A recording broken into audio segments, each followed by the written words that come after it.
involved? What are the processes involved? What do we do about bringing relief to people who are affected now and affected historically? What does that mean in terms of a social compact? Can we in fact devise a social compact of that nature? And those are the issues that are facing us as a country. And then the subtext to all of that, which I think is not in our line of sight at the moment because of the big social issues that face us, are the issues around environmental limits. And I suppose for me, I think that the next series of conflicts are going to come around water and will bring the environmental issues right into the fore. So I don't have any answers, but I'm going back to the issue about having consensus about where we're going as a country. And I want to come back to the issues around the problems of unfairness and inequality. I mean, I've just finished reading Joseph Stiglitz's books on the price of inequality, and I think he very eloquently sets out the problems in a society where we have these massive discrepancies. And the issues of executive pay are not only ones that are particular to South Africa, but they're a global debate around trying to address these astronomical salaries that people who are in executive positions get. The last comment I want to make is about Kumba. We had 100 years of iron ore not so long ago in the ground. We now have 30 years left. 30 years left because we've ramped up the extraction rates. Is this what we want? Is our legacy for future generations the fact that we have, in this generation, extracted everything that we can possibly extract in South Africa? I'll leave it there.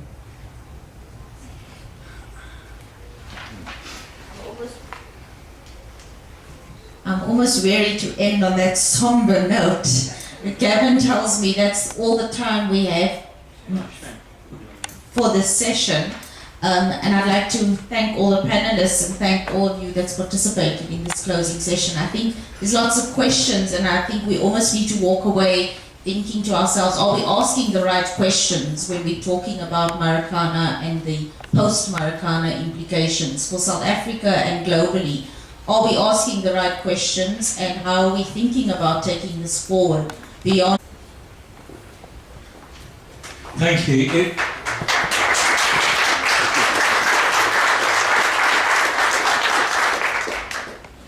It is a shame to have to bring the colloquium to an end now. Unfortunately, we're also on the set on that. Really, this comes from SWOP and it's thanks. Before I start the thanks, though, Mondley, could you come on down? I need your assistance, please. Okay, well, just to say something about how this colloquium came about, I think it's worth recording for posterity. Really, the conception of this colloquium actually came about in the aftermath of the massacre last year. And there was a recognition that we had entered a new period, that this was a turning point in post-apartheid history, and it was raising a whole number of new questions, contradictions, struggles, and we needed to try and get a grip on them and to try and go a little bit beyond the kind of stuff which was circulating in the public domain at that time, in the media at that time, and so forth. And also as well a recognition that there had been at least some ongoing research as well as new research in the part of South Africa where that crisis was located. So we didn't see ourselves as being able to provide a handle on everything, an answer to everything, but we did think that we had something to offer. From beginning to think about what is going on, where are we, and most importantly, where do we want to go next? So with that in mind then, we started planning this colloquium. Rather like mining projects, academic conferences have a long lead time, but we actually thought that this would be an appropriate time of year to do it. Both because September is colloquium season in SWOP, but also as well because this would actually be more or less 1 year on from those events, from the Marikana massacre, give or take a month. And it was a chance actually to have a reflection a year on, where are we, taking stock and thinking about going forward. But also to see this as merely a staging post, as the beginning or the continuation of a conversation which absolutely has to continue. And to that end, just a small plug really, but it's worth getting in. We have two large projects going on SWOP in the Platinum Belt at the moment. One of those projects and the first phase of the other projects are going to be coming to an end more or less around this time next year, and we do plan to be putting on something around those. How we build that, whether we make it larger, whether we make it smaller, are questions we're going to be thinking about over the course of the year, but certainly there's going to be more research coming out of us, and there will be more research coming out of our many friends and partners within South Africa and beyond as well. Whether we'll put all of that together next time or not is something we'll be thinking about, but that is to come. Also as well, in terms of what has come out of this absolutely fantastic 2 days, which I think has surpassed all of our expectations for reasons I'll go to in a minute. What is going to come out of all of this? A number of people have quite rightly asked us, can we get papers, can we get more information about what's being delivered? Well, part of the conceptualisation of this was always that we would not bring everybody together to talk and then disappear again, but we'd at least try and get some record of this in the form of a special edition of a journal, maybe more if we get papers of sufficient quality. Now, to do that, one actually needs to get the papers from the presenters. And that's something we haven't yet got. So for that reason, we're not, even if they wanted to, we're not able, I'm afraid, to give out papers to you who can. We don't have those. But what we can assure you is we will now be avidly pursuing the presenters. You remember that bell I was waving earlier? Well, I'm going to roam around the globe with that bell, waving it in the ears of presenters until they produce their papers. We're going to get those, we're going to look at what we've got, and we're going to see what we can do with them, and we hope we are going to get some of those into print. So that's the objective. But also as well, the event has been filmed, and that film is now going to be looked at, it's going to be cut up, it's going to be edited, and we're going to try and get it onto the SWOP website, which of course is where you should log on to every day when you wake up anyway, because it's the conjunction of everything you need to know. So that stuff will be coming on there. Anyway, as with any event of this type, it's a complex beast and it involves a lot of people, and I just want to give our thanks, just to finish off, to some of the most important people who've been involved. We begin as always with our sponsors, and a whole number of actually people who have stepped up to make this the success and the possibility it is. First and foremost has been the Review of African Political Economy, and particularly our friend Ray Bush, she's able to be with us. Ray, we absolutely appreciate the work that you've put in and the support that you've put in, not just over the past few weeks, but actually over the past 6 months or more, to get the money from the SWOP board to support this, to allow it to happen, and also to come here yourself. So Ray Bush, thank you very much indeed. And to the SWOP and to the Royal Editorial Working Group. But in addition to that, we've had generous funding from the Free Bediva Foundation, who have been a long-term supporter of SWOP's enterprises. We've had important and ongoing funding from the Ford Foundation, so thank you to you, Nikki, as you're here. And also the Dean's discretionary grant at the University of Witwatersrand played an important role to begin with, but became even more urgent when we had originally planned for a colloquium with round about 80 people probably showing interest and turning up. When at the end of 2 weeks ago we found that we'd already had 150 RSVPs without even advertising it, we had a bit of a crisis on our hands, and we had to go scouring the university for a larger venue. This was the best that we could do, this is what we got, and it came with a rather hefty bill. And the Dean stepped up and she supported us with that, so we're very, very grateful to her for that as well. And then the next thanks go to the presenters. The presenters have been absolutely fantastic, those who have come locally, but particularly those who have made the effort to come internationally. Academics are busy people, I guess we're all busy people, but academics in particular always seem to have 15 things going on at once. So to make the time, to make the effort, and most of all, to present such an absolutely excellent set of papers. Really, really, we are grateful to all of the presenters who have done that, and let's please give them a round of applause.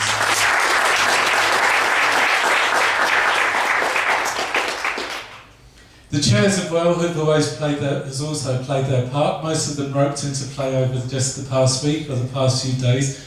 The chairing has been absolutely excellent as well. I think it's been a model of good chairing. It's been inclusive, it's been running to time, It's even been dealing with Skype and Colombia. It's been very good indeed, so a clap for the chairs as well, please.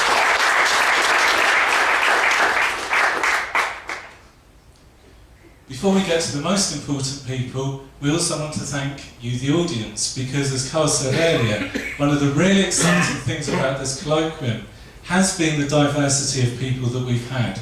SWOP has had its traditional partners in the public world, in labour, in civil society. Maybe it's a sign of the times and the way things are shifting, that we can still maintain those relationships and alliances which are so important to us, but we can draw in new constituencies as well, both from the field of labour and from the fields of civil society and indeed from government. And all of that has been represented.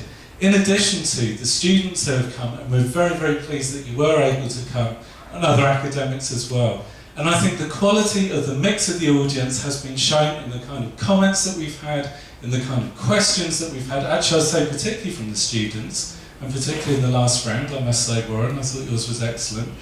And in the quality of the debate and the conversations that we've had, and really it's no good speaking to an empty room, but speaking to a full one, and of people who are engaged and are really making the event working makes it worthwhile. So please give yourselves a clap too.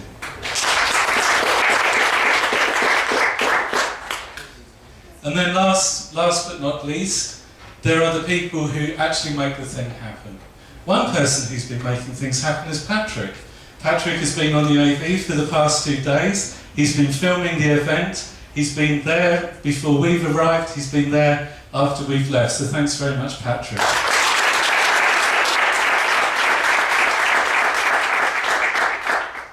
And then there is the most important people of all, who are the administrators in SWOP.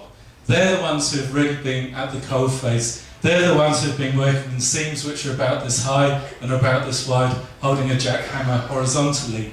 And they have been banging and banging and banging away to make sure that everything comes together, that everything runs smoothly, whilst also running a complex research institute as well. And it's because of them, really, I think that this event has been such a success and has run smoothly. In administrators here, I broaden this to involve a new category of people, a new kind of political organisation. Actually, you mentioned fascism earlier. We now have the blue shirts, so I don't know if you want to come together.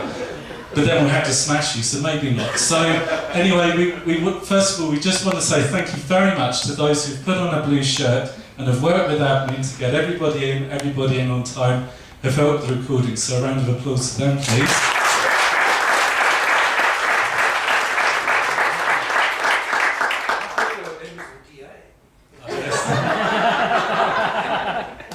Yes, that really would have tested my liberal inclusiveness, Eddie, but anyway.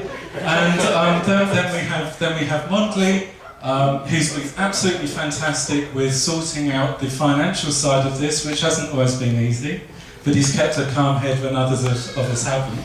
So thank you very much, Mondley. And finally, there are Abby and there are Shameen. And Abby and Shameen have really been the human face of this endeavour. They're the ones who've been contacting you, who've been sending out the invites, who've been making things work. And so, Abby and Shameen, could you come down, please? This is your moment. Come to the front. Come to the front.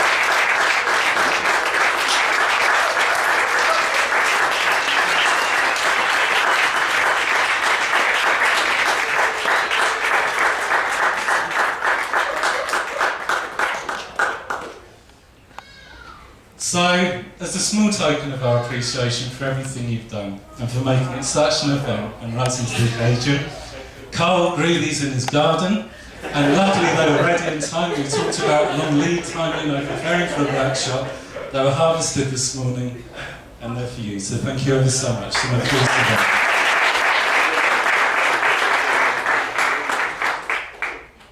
So that's it. The colloquium is over. It's been an absolutely fantastic few days.